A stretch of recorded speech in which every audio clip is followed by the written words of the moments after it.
As eleições começam a influenciar nas cotações do mercado, estou falando da resposta do dólar. Guerra entre Rússia e Ucrânia ganha também novas tensões. A Ucrânia disse que estivemos próximos de uma catástrofe nuclear neste final de semana.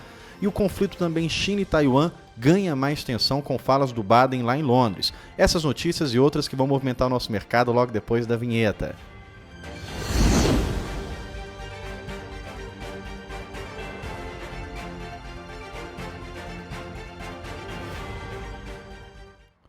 Vamos fazer um apanhado do padrão das eleições da Sexta República. Isso eu estou falando depois da ditadura militar, depois da Constituição de 84. Vamos dar uma olhada em como que responderam às pesquisas e às reeleições dos presidentes eleitos, obviamente. O mercado, claro que ele tem os seus favoritos, ele faz as suas apostas, mas o que importa, na verdade, é a imparcialidade. O mercado assiste e diz, olha, eu prefiro que seja esse candidato do que esse aqui, mas se esse aqui for ganhar, eu vou ter uma reação a respeito disso. E claro, os grandes players querem colocar dinheiro no bolso independente do resultado, então fazem as suas antecipações. Hoje foi um dia de declaração política, a gente já vai falar disso, e o mercado respondeu a isso. Então, independente do fator, independente da posição eleitoral, a gente tem que estar posicionado no sentido de ser favorecido com esses movimentos. Vamos dar uma olhada em como que foram os padrões para a gente tentar antecipar. Política é uma ciência imprecisa. Ela pode mudar, assim como o clima. A gente faz as previsões, lê os mapas, mas essas alterações estão fora do controle de qualquer um. Mas vale a pena a gente olhar para trás, analisar os padrões, analisar os números e tentar fazer uma antecipação. O problema é que nessas eleições, a gente está nas eleições mais polarizadas e também é das mais importantes das últimas décadas. A gente está no enfrentamento de inflação global, a gente está saindo de eventos históricos, pandemia, guerra, e possivelmente podendo entrar em mais eventos históricos daqui em diante. Então, o próximo governante, seja ele o presidente Jair Bolsonaro ou seja o ex-presidiário Lula, porque vai acabar ficando entre os dois ali, é de extrema importância a participação ativa, vou falar da população nesse próximo pleito. Vamos dar uma olhada, são dados interessantes para a gente tentar fazer uma análise do que a gente pode esperar. O Brasil ele tem costume, desde a Sexta República para cá, de reeleger os seus presidentes, pelo menos aqueles que conseguiram concluir o seu primeiro mandato. A gente teve ali no começo da Sexta República Tancredo Neves, que ele não consegue assumir porque ele morre antes de tomar posse, e aí o seu vice, José Sarney, toma posse e é presidente ali por 5 anos. Eram períodos diferentes também de extensão presidencial. Logo depois a gente tem Fernando Collor, que não consegue concluir o seu mandato, é impeachmentado e assume o seu vice Itamar Franco. E a gente vê a presença do vice extremamente importante. Você não pode olhar só para quem é o presidente, mas a gente teve morte de Tancredo, impeachment de Fernando Collor e os vices assumem ali. Então, ambos não conseguem concluir o seu primeiro mandato e não são reeleitos. Logo depois de Itamar Franco, a gente tem Fernando Henrique Cardoso, assume ali em 1º de janeiro de 95 e esse sim faz o seu primeiro mandato e é reeleito, 8 anos de presidente da República. Depois a gente tem Lula, que assume ali em 2003, 1º de janeiro de 2003, faz o seu primeiro mandato completo, integralmente, e também é reeleito. Depois de Lula, a gente tem a maior catástrofe do Brasil em sentido de presidência, que foi a Dilma. Eu estou falando catástrofe no sentido econômico. Ela teve que ser tirada, senão ia levar a gente para um buraco sem fundo, talvez pior do que Venezuela, talvez pior do que o que a gente está assistindo com a Argentina. Mas ela faz também o primeiro mandato e também é reeleita. É no seu segundo mandato que ela sofre o impeachment e assume aí Michel Temer. E a gente vê como é importante você estar atento a quem que é o vice. O Brasil tem histórico do vice assumir a presidência. Acontece em muitos municípios também, os prefeitos saem para candidatarem em outros cargos e os vices assumem. A gente não tem costume de dar tanto protagonismo para o vice. Então, essa eleição já fica também essa lição de que o vice é tão importante quanto o presidente. A gente teve aí na história recente do Brasil os vices assumindo. Bom, e a gente tem agora o presidente Jair Bolsonaro, que fez integralmente o seu primeiro mandato. Então, dentro desse padrão, nos sugere que ele seria, sim, reeleito. A se analisar, esse padrão do presidente que faz o seu primeiro mandato consegue se reeleger. Mas há um outro padrão que se contradiz a esse primeiro, e esse é bastante preocupante, que é a resposta das pesquisas eleitorais até a segunda semana, ou a 2 semanas antes das eleições, a segunda semana de setembro, ou 2 semanas antes das eleições. E aqui eu vou abrir um parênteses para dizer para você que está assistindo esse vídeo, não é o momento agora, nessa análise, da gente entrar na pauta de confiança ou não na pesquisa. A gente também tem as nossas ressalvas aqui. Sabemos que o mercado, sobretudo do agronegócio, tem total ressalva a respeito das pesquisas. O próprio presidente Jair Bolsonaro levanta o tempo todo a dúvida a respeito delas, mas aqui vamos dar licença para essa discussão, fica para um outro momento. A gente também tem muitas ponderações a respeito disso, mas vamos fazer uma leitura dos dados, desse padrão. O presidente Jair Bolsonaro em 2018 estava na frente, isso eu estou falando 2 semanas antes das eleições. Na pesquisa estava na frente, vai a vitória até o segundo turno. A Dilma em 2014 também estava na frente, vai a vitória. Em 2010, Dilma com 51% ali na frente versus 25% de Serra, também vai a vitória. E a gente for olhar, Lula em 2006 e em 2002 estava na frente dos seus oponentes. Do mesmo jeito, Fernando Henrique Cardoso em 98 estava na frente dos seus oponentes, vai a vitória. Então, qual que é o segundo padrão aqui?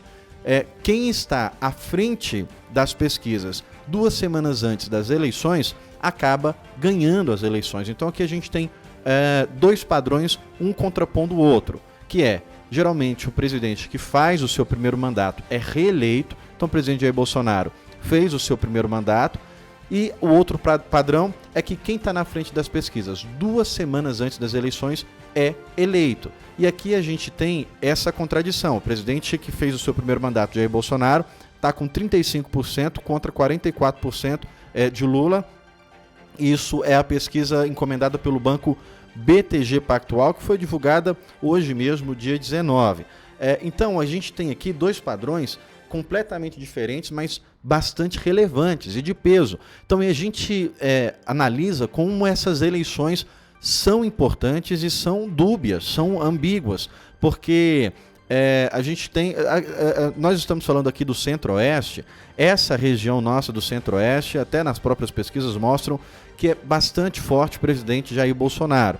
E aí, sempre que a gente vai falar de política aqui dentro do escritório, a gente fala, olha, vamos olhar, analisar fora do nosso ambiente, porque é aí que a gente tem que atacar. Então, a gente, para defender o presidente Jair Bolsonaro, não precisa tanto fazer uma política bastante enraizada aqui no Centro-Oeste, né? A gente tem que ser mais forte onde as pesquisas mostram que talvez há uma rejeição maior ou um avanço do outro candidato. No entanto, esses 2 pesos, um contrapondo o outro. É um padrão reeleger o seu presidente, mas também se elege aquele que está na frente das pesquisas. A gente viu o efeito Trump, é padrão os Estados Unidos reeleger o seu presidente também. O Trump não foi reeleito, deu lugar a Biden, que está fazendo, a gente tem um vídeo de opinião para falar disso aqui, que está fazendo um governo catastrófico. Não está sabendo lidar com as situações de inflação, não está sabendo lidar com as situações pós-pandemia e está criando mais problemas, está criando mais inimizade com a China, está intensificando a situação Rússia e Ucrânia. Então, não foi bom para os Estados Unidos em todos os pontos, do ponto de vista moral, do ponto de vista econômico, do ponto de vista político, não reeleger Trump. E agora a gente está vendo uma perseguição como um caça às bruxas lá contra ele. Bom, eu quero aproveitar esse momento aqui para fazer uma pausa e pedir para você, quase que para pedir um favor mesmo agora, antes da gente continuar com as nossas notícias. Toda quarta-feira a gente tem um vídeo de opinião. Eu falando mesmo aqui mais livre, não tem nenhuma notícia, a pauta não é tanto imparcial, a gente se dá a liberdade de realmente colocar a nossa opinião a respeito de um assunto. Então, quero pedir para você sugerir algum assunto que seja relacionado ao mercado financeiro, ao mercado do agronegócio. Ronaldo, queria que vocês falassem a respeito desse tema aqui. Deixa para a gente essa sugestão. Sexta-feira, para você que está atuando no mercado físico, a gente tem um vídeo falando só sobre o mercado físico, de milho e de soja. Eu falo que é um vídeo até obrigatório para quem está atuando, seja como produtor, seja como consumidor ou como corretor. está assistindo esse vídeo que sai na hora do almoço toda sexta-feira. E pedir para você também que está aqui no Instagram, vai lá no YouTube, a gente está com um movimento bem iniciante, bem baixo de visualizações, de envolvimento no YouTube, porque a gente está criando material pro Instagram. Então eu quero pedir para você ajudar a gente também lá no YouTube, para que a gente também comece a criar materiais pro YouTube. Já é um planejamento nosso aqui, isso deve acontecer nas próximas semanas, então por isso que hoje eu estou vindo pedir essa sua ajuda aqui nesses 3 pontos. Deixe a sua sugestão para o nosso vídeo de opinião, que sai toda quarta-feira à noite.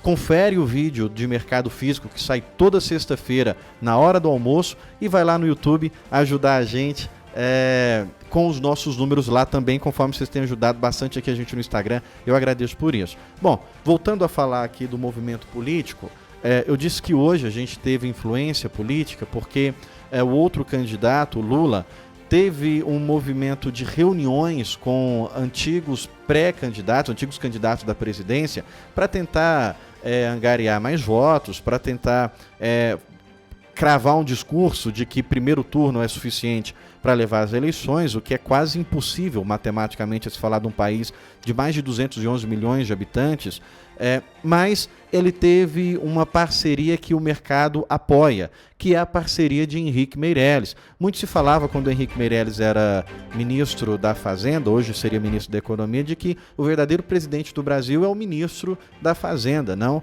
o presidente empossado. E aí Lula ganha esse aceno de Meirelles. Meirelles disse, olha, quando trabalhamos juntos no governo, trabalhamos 8 anos, nesse período mais de 10 milhões de empregos foram criados, isso é um fato, não é questionável. A questão é que o mercado gosta de Meirelles, gosta da forma de Meirelles trabalhar e afastou, Lula se aproximando de Meirelles, afasta do mercado aquele sentimento de que se Lula ganhasse, o perigo fiscal é iminente, que ele não teria comprometimento com o teto de gastos, conforme ele tem falado isso em diversas vezes, e não teria responsabilidade fiscal. E aí, como o mercado gosta bastante da atuação de Meirelles, uma fala dele em favor do Lula contribuiu para o arrefecimento do dólar. Não foi a única razão que o dólar caiu, mas a gente tem que analisar os fatos conforme eles são, e essa fala contribuiu sim para o movimento de um dólar mais baixo. Bom, mudando um pouco de assunto, olhando para outro cenário agora, conforme a gente falou no início aqui do vídeo, risco de acidente nuclear segundo a Ucrânia. A Ucrânia, vários autoridades da Ucrânia colocaram como uma calamidade nuclear. A Rússia lançou um míssil a cerca de 300 metros de reatores nucleares. No entanto, a Rússia atingiu seu alvo. Ela estava mirando ali em outras usinas, em usinas hidrelétricas. Só que ali onde estava essa usina hidrelétrica também é um complexo de usinas nucleares. Tá passando aí que o vídeo é do O Globo, mas não é do Globo não. Esse vídeo, essa notícia até foi o The New York Times que publicou, mas de fato um erro de cálculo, qualquer um que seja, 300 metros, é um período é uma distância muito curta para alcance de um míssil. E ali toda aquela área preparada para receber até, se aviões caírem ali, não apresentar problema na estrutura, é uma área absolutamente protegida. No entanto, esse míssil, eu não sei falar a escala de força desse míssil, mas é um míssil extremamente poderoso e chegou a abalar as estruturas. A usina hidrelétrica foi destruída ali, teve que ser desativado algumas outras usinas próximas de onde foi atingido, mas chegou sim a ameaçar as estruturas dos reatores. Portanto, fica obviamente um risco muito grande e um sinal de alerta. Para que a Rússia está atacando próximo a usinas nucleares? Obviamente, ela está tentando cortar o abastecimento de energia para a Ucrânia, atingindo ali fontes de abastecimento. Mas é extremamente perigoso, um erro de cálculo, qualquer mínimo que seja, resultaria, obviamente, numa calamidade nuclear. Então fica esse alerta de que a Rússia está tendo avanço em áreas mais perigosas. Uma outra fala no cenário internacional que tomou conta esse final de semana, a gente amanheceu o mercado, eu até quando vi isso pela manhã fiquei um pouco duvidoso, porque não é a primeira vez que Joe Biden fala isso. Ele foi para uma entrevista, vocês estão vendo a entrevista aí embaixo, lá em Londres, e o repórter perguntou para ele, olha, se a China e Taiwan entrarem em confronto armado, os Estados Unidos vai se envolver. Eu vi essa notícia até primeiro um pouco atrasado, eu vi no 7 e 10 do professor Cabral. Acredito que quem está assistindo a gente seja familiarizado com o professor Cabral. Eu até falei, olha, professor, essa notícia de agora, ele respondeu, foi hoje, foi essa noite, esse domingo aqui, agora.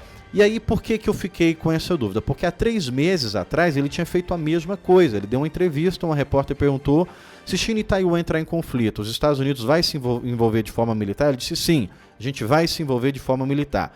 E a Casa Branca fez a mesma coisa que fez agora. Em seguida emitiu uma nota. Olha, a gente não tem obrigação de ser... A Casa Branca um pouco que corrigiu essa fala de Biden.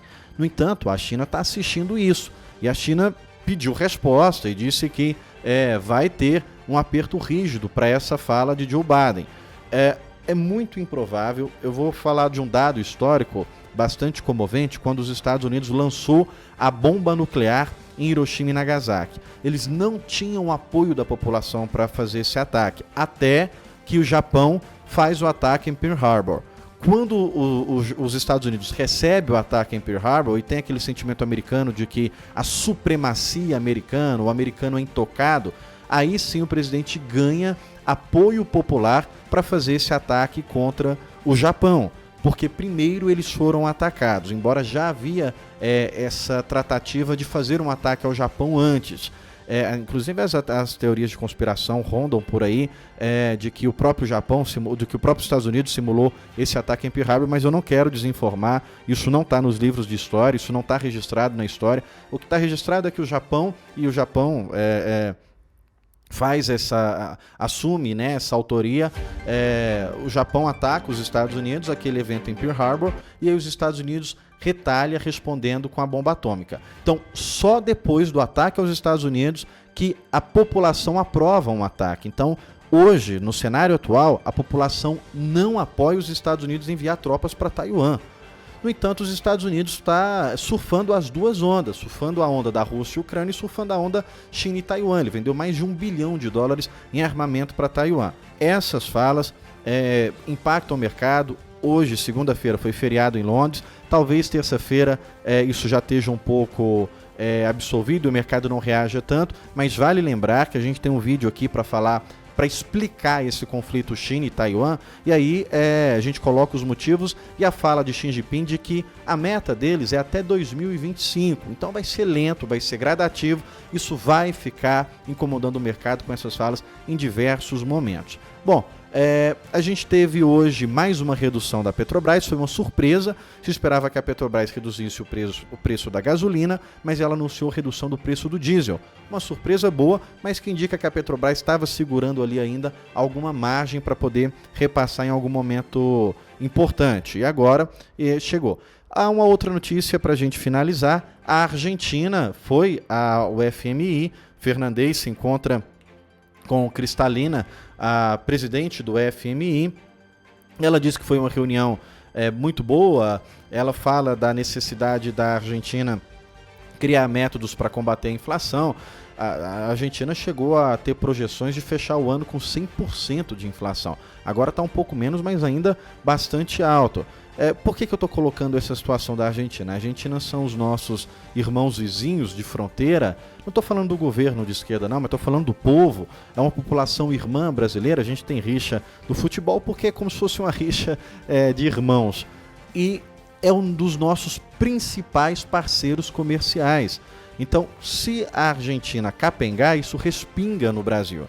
Claro que o nosso principal parceiro comercial é a China, mas existem outros parceiros importantes como os Estados Unidos, a Alemanha e a Argentina. Então, a Argentina indo ruim das pernas, isso pode incomodar um pouco algumas estruturas do Brasil. Bom, e para a gente matar todos os assuntos, nós temos amanhã, dia 20, o início da reunião dos bancos centrais. O início da reunião do Banco Central do Brasil e o início da reunião do Banco Central dos Estados Unidos. E na quarta-feira, super quarta-feira, que a gente tem dobradinha de taxa de juros.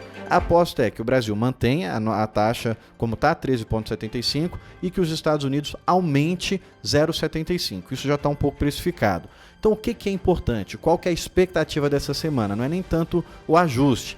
são as falas que vão vir depois do anúncio do ajuste. O Banco Central dos Estados Unidos anuncia quarta-feira, 3 horas da tarde, e aí 3h30, Jerome Powell vem falar, olha, para a próxima reunião a gente vai fazer isso, vai fazer aquilo. Essa é a grande expectativa, nos resta aguardar. Bom, vou reiterar os pedidos. Deixe aqui, por gentileza, a sua curtida, o seu comentário. Isso nos ajuda bastante a impulsionar o conteúdo. Faça a sua sugestão, a sua crítica. Eu sei que a gente está abordando muitos assuntos políticos, então isso gera bastante comoção, eu vou chamar assim, tanto de um lado como de um outro. Não tem problema, a gente também está aberto a esse tipo de comentário.